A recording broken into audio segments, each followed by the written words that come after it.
Close your eyes and travel back to April 25th, 1986. Northern Ukraine, Soviet Union, a town called Pripyat. Population 49,000. A young, modern city built just 16 years ago. Next to Pripyat stands the Chernobyl nuclear power plant. 4 massive reactors, providing electricity for millions.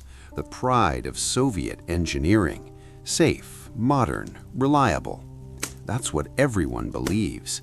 That's what they've been told. In 36 hours, one of those reactors will explode. The worst nuclear disaster in human history. A catastrophe that will poison land for thousands of years, force hundreds of thousands to flee their homes, change the world forever. This is the story of that night, told through the eyes of those who were there, the operators, the firefighters, the heroes, the victims, all real, all documented, all true. The team. 1:23 in the morning, April 26, 1986, reactor number 4 control room. Leonid Toptunov sits at his station, 26 years old, senior reactor control engineer. Smart, careful. This is only his 2nd year working at Chernobyl. Still learning, still proving himself.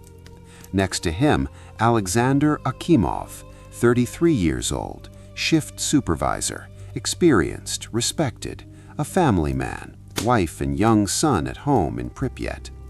Standing behind them, Anatoly Dyatlov, 55 years old, deputy chief engineer, the man in charge tonight, demanding, aggressive, arrogant. He believes he knows everything, believes nothing can go wrong. He's wrong. They're conducting a safety test, testing whether the reactor's turbines can provide enough emergency power during a shutdown, a routine experiment done at other reactors before. Should be simple. But nothing about tonight will be simple. The setup. The test was supposed to happen during the day shift, but it was delayed. Now the night shift must do it. Akimov and Toptunov weren't briefed properly, don't fully understand the test procedure. But Dyatlov insists the test must happen tonight. Orders from above, no delays. The RBMK reactor, Soviet design, massive, powerful, but flawed, dangerously flawed. Under certain conditions, it becomes unstable. The power can surge uncontrollably. The designers know this, but the operators don't. It's classified, secret, need-to-know basis.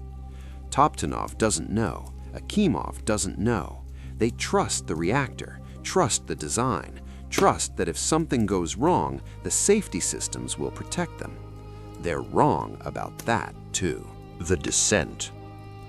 The test requires reducing the reactor's power from 3,200 megawatts down to 700.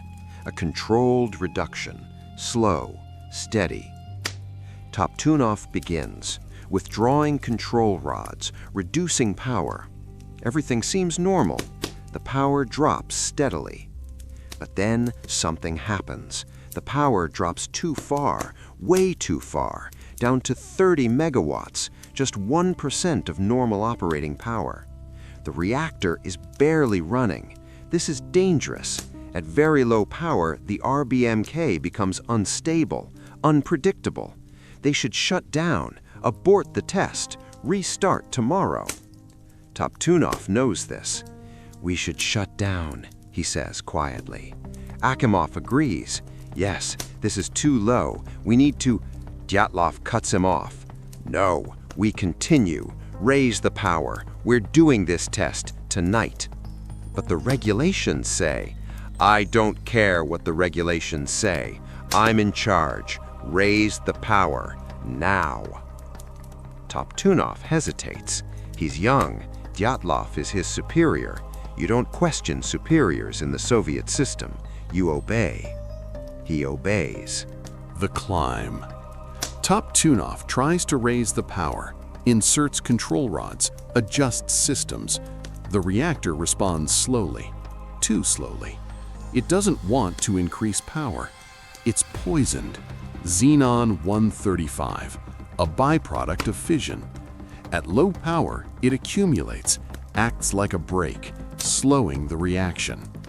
To overcome the xenon, Toptunov must withdraw more control rods, more than normal, more than safe. He withdraws them. The power starts climbing. 100 megawatts, 200. The computer warns him. Too few control rods inserted. The reactor is becoming unstable, dangerous. He reports this to Akimov. Akimov reports to Dyatlov. "We should abort," Akimov says firmly. "We're not aborting," Dyatlov shouts. "Continue." The power climbs to 200 megawatts, still too low for the test, but Dyatlov decides it's enough. They'll proceed anyway. "Begin the test," he orders. 1:23 a.m. The test begins. The experiment. They shut down the turbines, simulating a power loss. The turbines coast down, slower, slower. The question is, can they generate enough electricity to power the emergency cooling pumps until the backup diesels start? It's a reasonable question, important for safety. But conducting the test now with the reactor in this unstable state is insane. The turbines slow. The pumps lose power. Water flow through the reactor decreases. The reactor core begins heating up. Steam forms, more steam. The RBMK has a design flaw, a positive void coefficient. More steam means more power. More power means more heat. More heat means more steam. A feedback loop, exponential, deadly. Toptunov sees the power rising, fast, too fast. 100 megawatts, 500, 1,000. "Power surge," he shouts. Akimov sees it too, horror in his eyes. "Emergency shutdown, AZ5." AZ5, the emergency shutdown button. It inserts all control rods, shuts down the reactor immediately. Fail-safe, right? Wrong. The fatal flaw. Toptunov slams the AZ5 button. The control rods begin descending, but there's another design flaw. The tips of the control rods are graphite. Graphite accelerates the reaction. For the first few seconds, inserting the rods actually increases power. Usually, this doesn't matter. The rods descend in 20 seconds. The initial surge is brief, overwhelmed by the rod's overall effect. But tonight, the reactor is already surging, and the rods are descending into a deformed core. The channels are warped. The rods stick, jam, can't descend fully. The graphite tips enter the core. Power spikes violently. 3,000 megawatts, 10,000, 30,000, 100 times normal power. The fuel explodes, not a nuclear explosion, a steam explosion. The fuel shatters, superheated, turns the water into steam instantly. Massive pressure. The reactor vessel can't contain it. 1:23 and 47 seconds. The explosion. Reactor number 4 disintegrates. The 2,000-ton reactor lid, a massive steel and concrete disc, flips into the air, crashes back down, tilted, wedged at an angle, half covering the reactor, half exposing it to the sky. A second explosion, even larger. Hydrogen, oxygen, igniting. The reactor building's roof blows off, walls collapse, debris flies hundreds of feet into the air. Radioactive material vents into the atmosphere, directly, no containment. Soviet RBMK reactors don't have containment buildings. Cost-cutting. The core is open to the sky. In the control room, chaos. The lights go out. Emergency lights flicker on. Alarms shriek.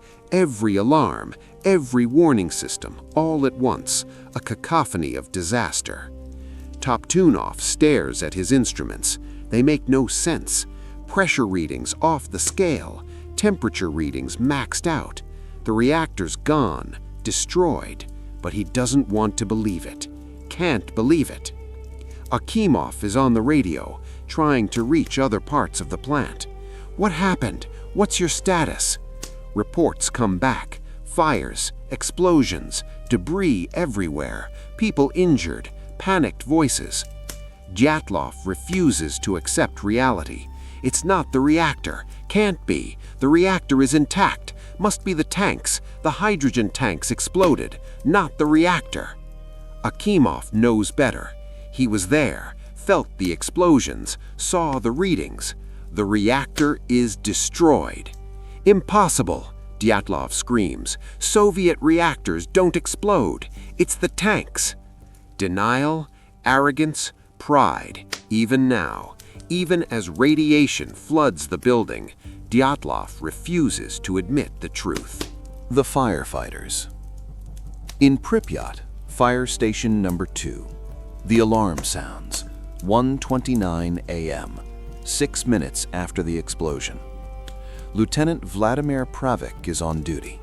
23 years old, married just a few months ago. His wife, Nadya, is pregnant. He doesn't know yet. Won't ever know. The call: fire at the power plant, reactor building. He gathers his crew, 6 men, climb into the trucks, drive toward Chernobyl, 2 miles from Pripyat. They see the glow before they arrive, orange, flickering. The reactor building. The roof is gone. Fires burn everywhere. Debris scattered across the grounds. They don't know about the radiation. Nobody told them. Don't have dosimeters, no protective gear, just their regular firefighting uniforms, not designed for radiation. Won't help at all. They attack the fires, brave, professional, doing their job, climbing onto the roof, what's left of it, spraying water on the flames, debris under their feet, graphite chunks, glowing, hot. They don't know. It's the reactor core, pieces of it, scattered everywhere, each piece more radioactive than a nuclear bomb. They pick up the chunks, throw them off the roof, clearing the area, working the hoses.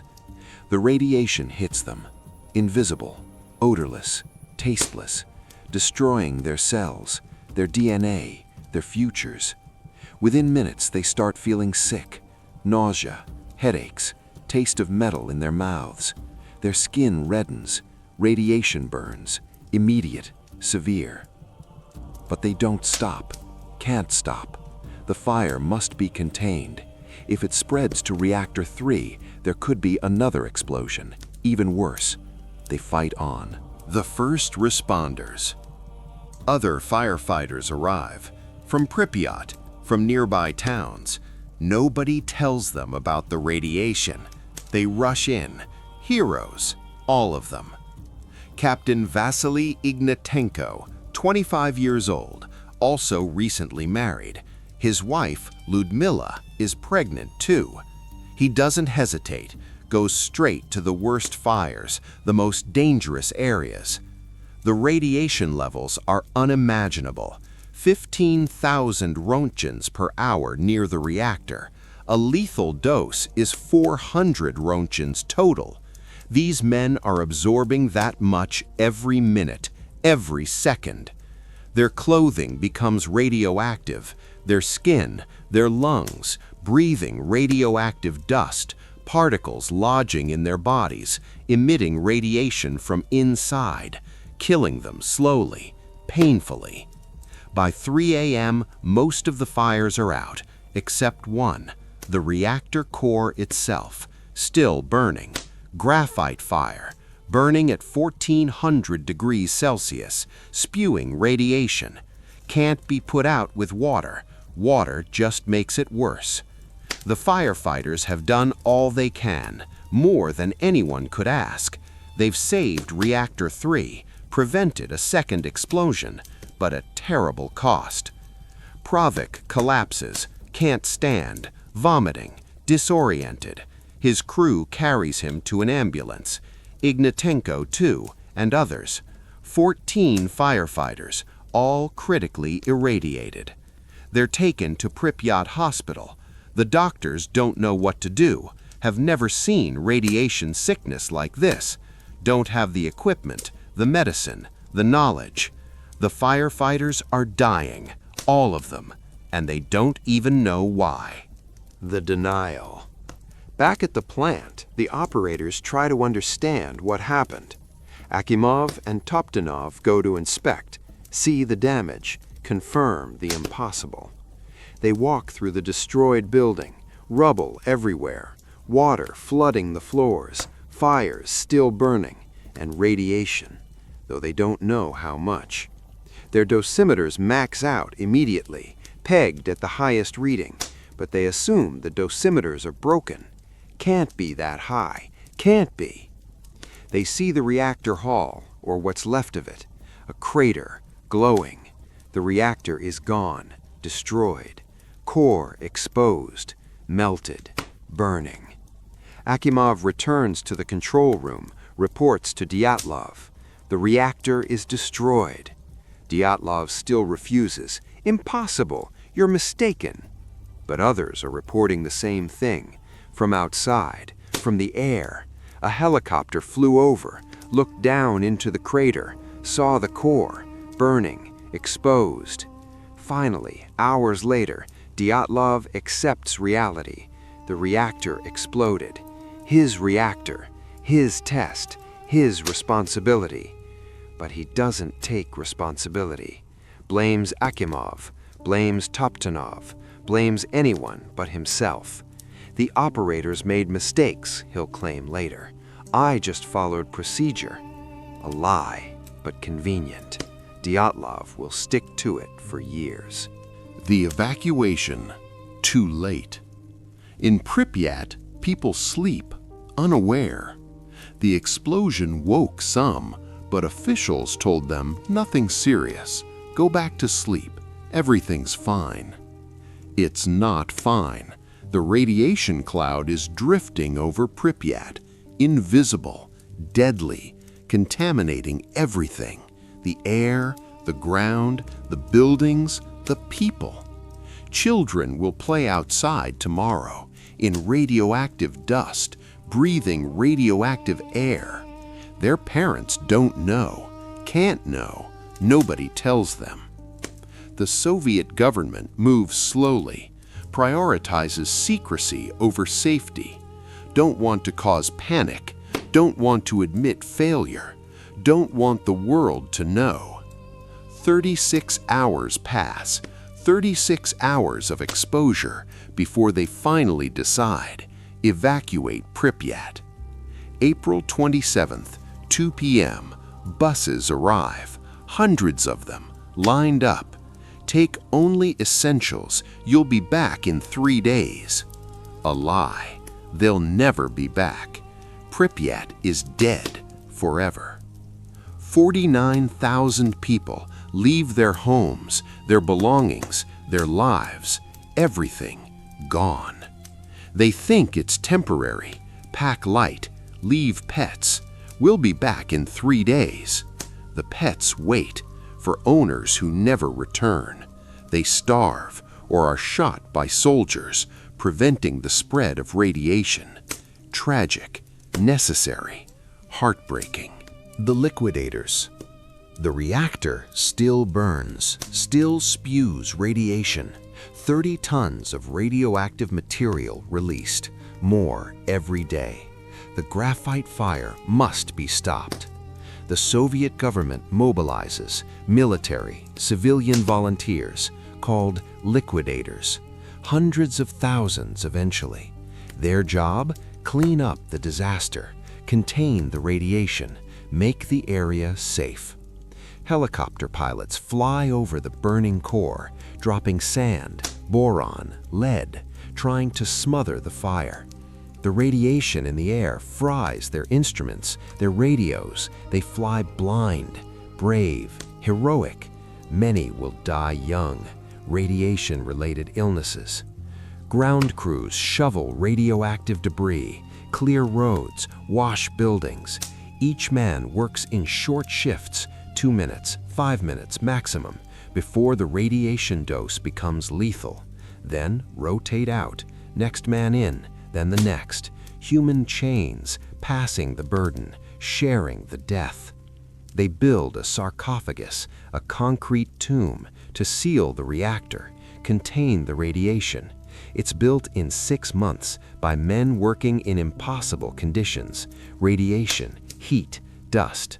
They work in shifts measured in seconds, 30 seconds, 60 seconds, then out forever. The sarcophagus will last 30 years.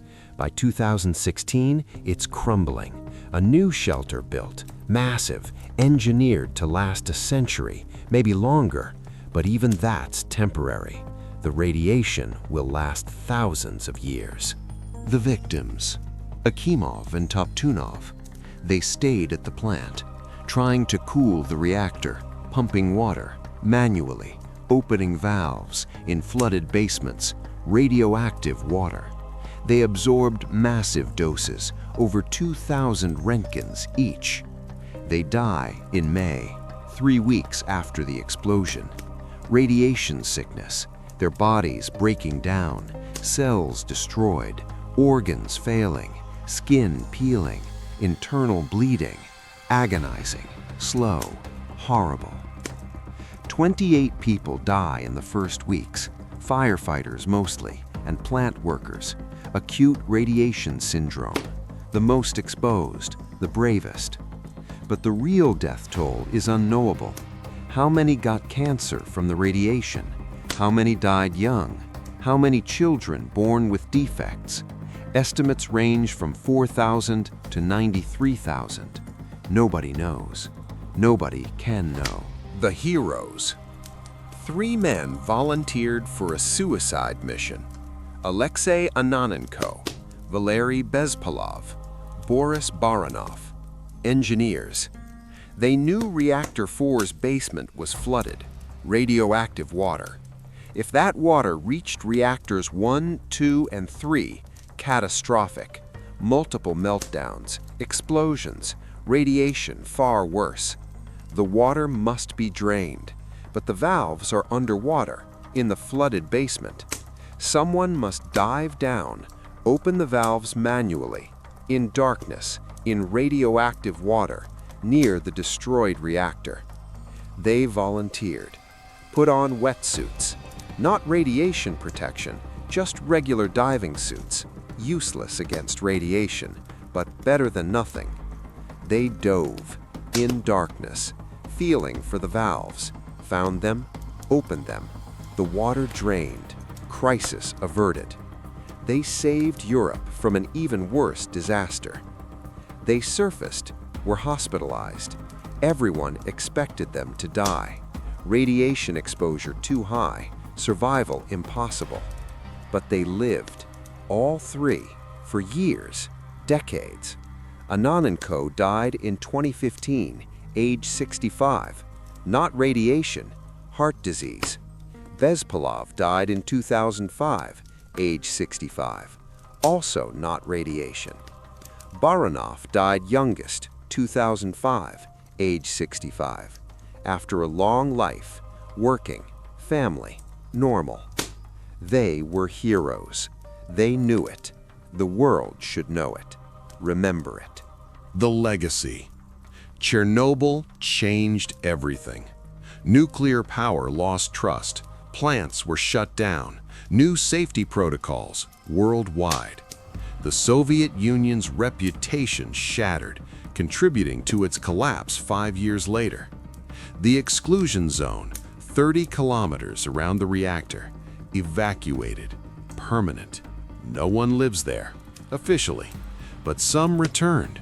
Old people, babushkas, refusing to leave their homes, living in radioactive villages, growing radioactive food. They're dying slowly, but they're home. Nature reclaimed the area. Without humans, wildlife flourished. Wolves, bears, deer, lynx. Radiation affects them, mutations, illness, but life continues, adapts, survives. Pripyat stands empty, a ghost town, frozen in time. Amusement park never opened, was supposed to open May 1st, 5 days after the explosion. Never got the chance. Ferris wheel still stands, rusting, abandoned, haunting. Tourists visit now, carefully, briefly. See the exclusion zone, the abandoned city, the reactor. Still dangerous, still radioactive, will be for thousands of years. Sleep peacefully. Close your eyes. Return to safety, to the present, to your protected home. Toptunov was 26, just doing his job, following orders. He died horribly. Pravik was 23, newly married, saving lives. He died too. Ignatenko, 25, his wife pregnant. He never met his daughter. She died 4 hours after birth, radiation damage. Heroes, all of them, doing their jobs, following orders, saving others, dying for it. Remember them. When you turn on a light, use electricity, benefit from nuclear power, remember the cost. Remember those who paid it. Breathe slowly, deeply. Rest. You are safe. Your city stands. The power flows because of people like them. People who stood in the gap, who faced the fire, who gave everything. Tomorrow, when you wake, honor them by living well, by being careful, by respecting the power we wield, the technology we build, the risks we take. Chernobyl taught us, at terrible cost, that we're not as smart as we think, not as safe as we believe, that disasters happen despite precautions, despite confidence, despite everything. But it also taught us about courage, about sacrifice, about ordinary people doing extraordinary things, about heroes. Good night.